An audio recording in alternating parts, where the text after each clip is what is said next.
Are you searching for answers?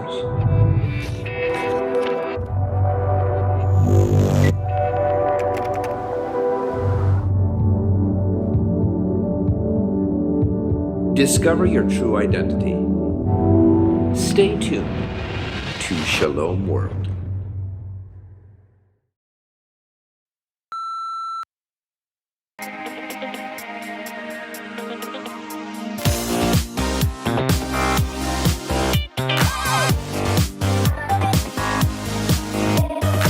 What does it mean to live a life of sexual integrity? How do we live a life that is free, healthy, holy, peaceful, and purposeful? A healthy sexuality as beginning first and foremost as a spiritual journey. Well, in this episode of Real Men, these are some of the questions that we're going to try to answer.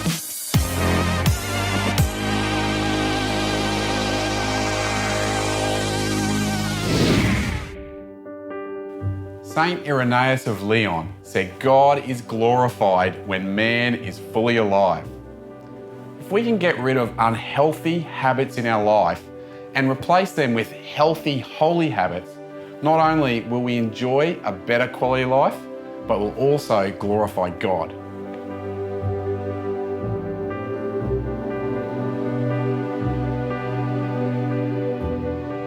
I remember a mate of mine, a friend, asking me when I was a young adult how my purity was going. And I recall answering, I'm having the best sex life ever. And he looked at me kind of quizzically. You see, he knew I was trying to be pure. He knew I had a checkered past, an history of struggling with things like pornography and premarital sex. But what I was trying to communicate when I said I'm having the best sex life ever is not that I was having sex, but that I was experiencing a fullness in my sexuality that I'd never experienced before. Now, let me make this really clear. I wasn't having sex, I wasn't looking at pornography, I wasn't fantasizing or masturbating, but I was feeling completely whole in my sexuality. I'm so glad I had that time in my life because it allowed me to experience how we truly are created to be. Being single is how we start life. It's usually how we end life, and it's how we're going to be in union with God in heaven. If we don't understand that we are complete in our sexuality and that we don't need to have sex, that we don't need to be married, then we're always going to find that we're missing something. Because in truth, first and foremost, we are created for union with God. And if we don't understand that, if we're always looking for relationships and thinking that we have to be married, then we're going to find that we always come up empty. So guys, what are some of the things that has helped you live healthy as a man? One of the things that's really helped me is just getting good input. I spend a lot of time listening to podcasts, trying to better form myself, listening to clinical psychologists, just learning more about myself, the way I think, the way I function. And I found that this has really aided me on my journey of growth and just being a healthy man with a healthy sexuality. Awesome. Yeah. I found daily exercise really helpful. I just find it, especially with general health, but also the endorphins really help, and then get a bit of energy out as well. I just find it a really good start to the day. Awesome. I think for me, I developed a habit when I was a single man, which was to try to fill my mind with healthy teaching on the human person and sex. It's like we live in this world where on one hand we receive so many mixed messages and mixed up messages that it's like I need to make an active choice to fill my mind with good theology, good teaching that just inspires me and makes me want to seek after truth and gives me a fighting chance in some ways. You know, it's really important. The truth, like wearing the belt of truth, is a key part of not telling lies, being honest in everything that you're doing, not just honesty, but not lying, not trying to stretch the truth, just, trusting that the Lord has got you. You don't have to stretch the truth to change the outcome of things. Yeah. I love exploring new topics and new hobbies and getting really, really into them and into really specific details about the most random things. But I love just learning new things about anything. And it takes up time and takes up mental energy, which is awesome. There's so many interesting things about the world that I want to learn. and I love learning. So. Great. I like doing things that I enjoy that help me to relax, like fishing, and it's a good time to reflect and pray and talk to God, and also spending time with some of the men from church on our bike rides and talking with them and sharing life with them. Yeah. You're awesome. What does it mean to be a healthy sexual man? You know, if I had to speak to what healthy sexuality looks like, is that I've got to be in charge of myself. And then in relationship with others. And I think consent is everything in the modern era. It's got blurred.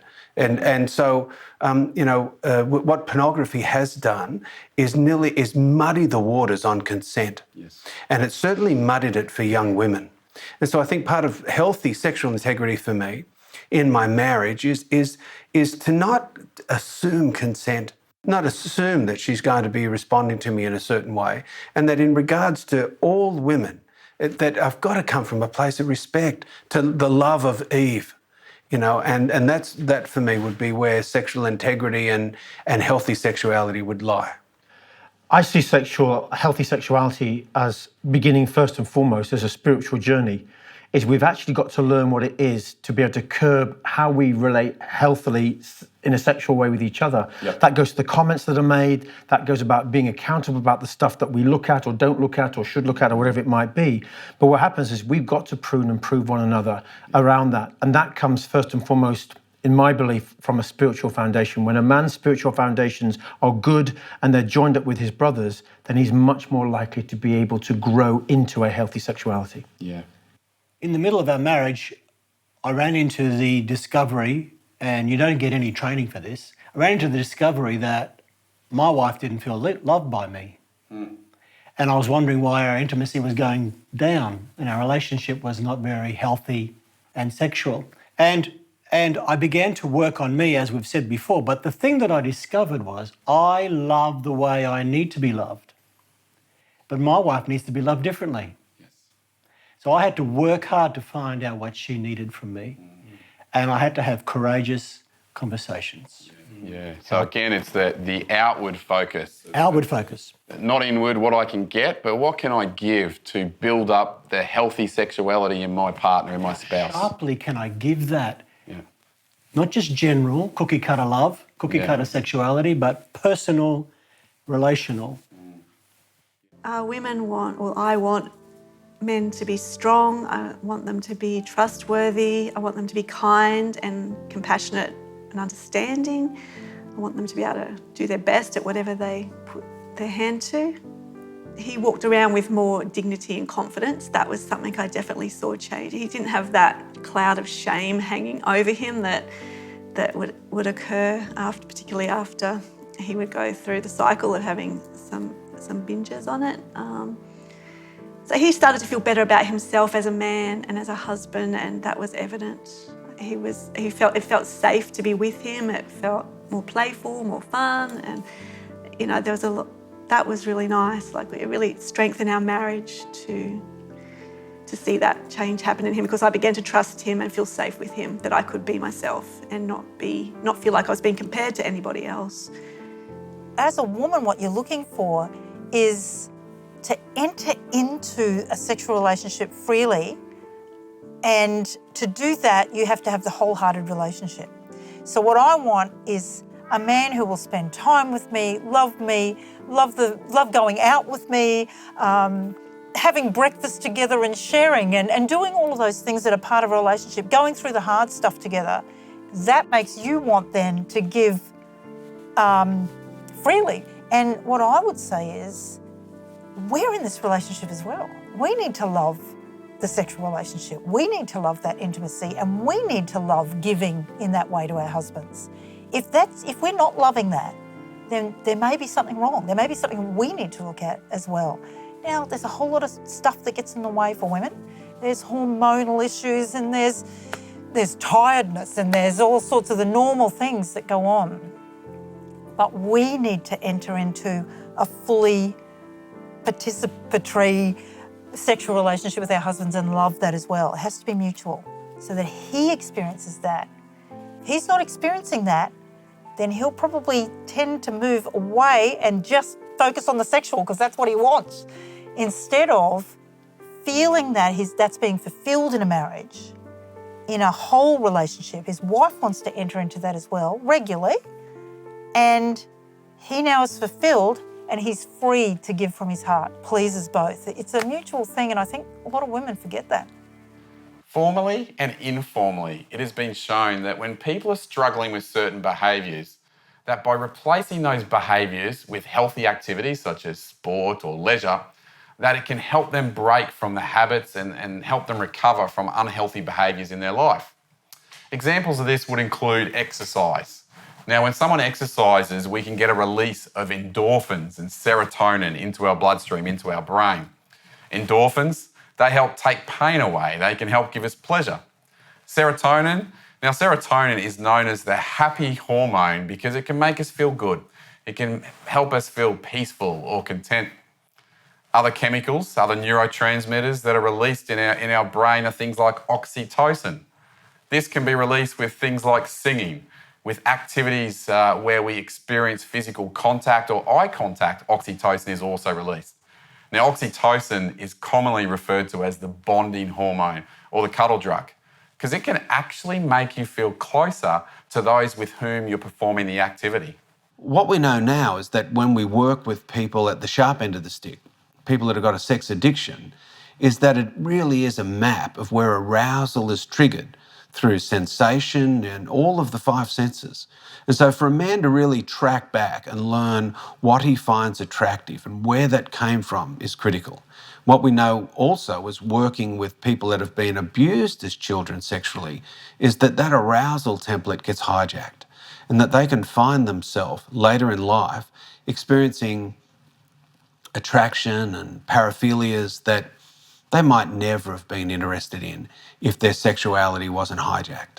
So in moving forward, what you're looking for is if we can sort of identify what that is, then we can identify its triggers. And as we start to do that work, a man can sort of reclaim his sexuality. The arousal template is something I think every guy would benefit from knowing about.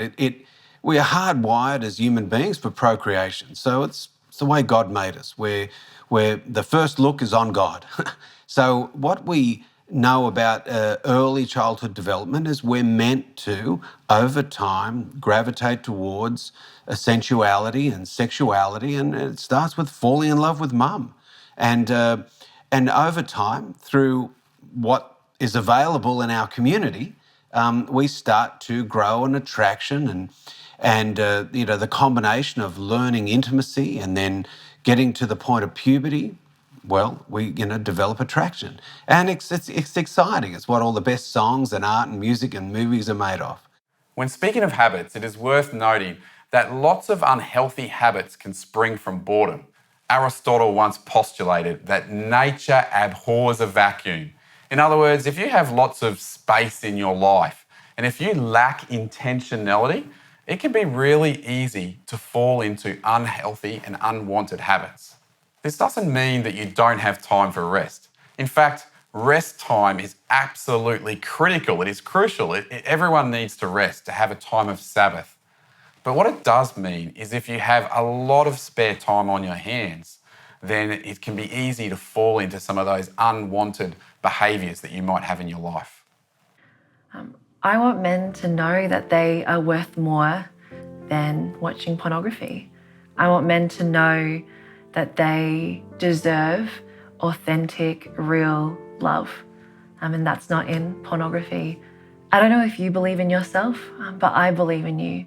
And there are people who believe in you that you are strong enough and you are capable and you are a man, regardless of who tells you elsewise. I love seeing men who are really confident in who they are. I love seeing men who respect women.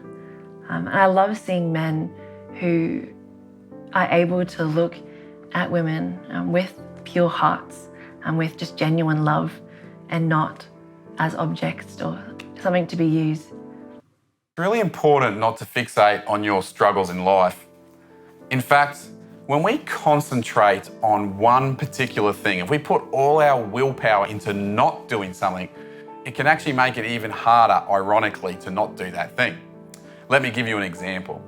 Let's say you're a young man and you struggle with lust when you go to the beach. And you enter the beach and you start thinking, I don't want to lust, I don't want to lust, I don't want to lust. And then you see an attractive female, someone that you naturally stimulated by, and you're thinking, I can't look, I can't look, I can't look. Firstly, that's going to really ruin your day. Secondly, it's going to cause you to fixate on that thing, and it's really going to make lust a bigger issue than it needs to be. Now, psychologists have presented a particular activity to demonstrate a better way to handle our thinking. Sometimes we have these negative, unhelpful thoughts in our life, and they enter our mind and they can get trapped and they can keep going around and around. But if we think of them, instead of entering the box and being stuck in there, if we think of it as a tube, a pipe, and when we notice the thought, when we've named the thought and it comes in, we can just let it naturally flow through the other side. And these can be a much better way of dealing with these unhelpful, unwanted thoughts in our lives. I think a healthy sexuality is tied to a healthy humanity. You know, like we are who we are, and to be at peace with ourselves and to be ready to give of ourselves to another, you know, with respect, I think is the foundation of our healthy sexuality. Accepting who we are is a really important element of that. Yes. And being willing to give and love from that perspective. I think it starts in childhood, and you would know, Steve, and people who have experienced abuse, it breaks this natural growth of sexuality that is meant to happen. Like when I see my kids in the bathtub, I just say, you are beautiful. Aren't you just an awesome creation? Look at your masculinity and your femininity. Don't hide sexuality. Oh, let's cover that up. So many people from a young age are told that their sexuality is bad through things that have happened or through self-talk or sometimes through their leaders and their teachers and their preachers and their priests. This, I think, is where Australia is on the cusp of actually a new wave, hopefully, in the area of sexuality. Although much seems to be sort of quite degraded, we are learning, and particularly in the Christian community, about what it is to talk about child protection issues and about appropriate sexual conversations with our children. You know, it's really important that our children aren't shamed at a young age around their bodies, but as they begin to grow older, they realise that there are limits, there's boundaries, there are rules that are there, not because it's a big no, but because there's a greater yes that awaits them. The more that we can have those conversations and the more that we engage in those truths, the more we're going to see healthy kids in the future. Yeah, you say something so important. When we grow our yes, it makes the no so much easier. That's right. When we can capture the vision, it's really easy to say no to the bad stuff, the broken stuff, the stuff that's going to tear our sexuality down, because we see the glorious nature of how it's meant to be. When speaking about willpower, what they've actually discovered in research is that willpower is a limited resource. In other words, we can't just keep on doing the same thing and expect to achieve a result. So it can be really helpful for someone that has a goal in mind to learn that sometimes you actually need to have a break from trying, and that this can actually be better in achieving a certain result. Definitely a gut reaction that I just want to harden my heart and turn away from him and shut down. But I just knew that would be a death blow to our marriage if I did that. So I, again, had to humble myself and turn back towards him. I had a friend who had given me a book one day, just one off, and when I'd opened it, one of the opening lines were, "Keep your heart tender towards your husband." And that really hit me like a ton of bricks. And I thought, that is what I have to do right now. So I've remembered that phrase, our whole marriage, keep my heart tender towards my husband. And I think that has helped greatly. If you're looking at introducing new healthy habits into your life, can I recommend a free ebook from the organisation Covenant Eyes? It's called Hobbies and Habits, Fighting Porn with Purpose. And in this book, it speaks about a number of categories that can be helpful in introducing new habits in your life. These activities include creative, physical activities, practical activities, intellectual, experiential, generous and social activities. And by introducing new hobbies, new habits in each of those areas, It can help us have a complete and a fulfilling existence. One thing we don't do well as men is affirm each other in our beauty, in our dignity, in our giftedness. And I would love to see, and I love it in men's groups, when men are able to turn around and really be able to honour each other as men. Yeah. In some way or other, what we've lost that since the sexual revolution, almost as though men don't do that. But actually, it's imperative that we do that. Yeah. It's only when we know who we are in the midst of men that we can then go and pour our manhood and our masculinity upon our wives, upon the women around us, and to be truly affirming in our world. And then we begin to lead with integrity. Yeah, real men affirm the healthy sexuality they see. Yes. We need to cut this stuff where we criticise men and we pull them down. We need to affirm as Christian men that your sexuality is good, that I see it and I affirm it and praise God for it. Yeah. I'd like to leave you with one key thought. Being a man of sexual integrity isn't all about manning up and fighting battles. It's also about living a healthy and a whole life. Jesus came that we may have life and have it to the full. So can I encourage you to get out there, to share life, to have relationships, to rub shoulders with other people and to enjoy activities. And in doing so, we actually give great glory to God. Thank you for joining us this week on Real Men, Men of Sexual Integrity. God bless.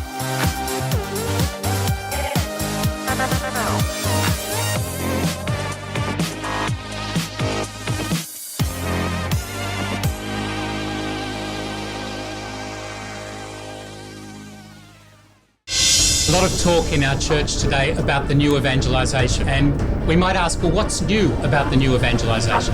One thing that's new is that we're trying to renew the faith in people who should already be Catholic, should already be Christian.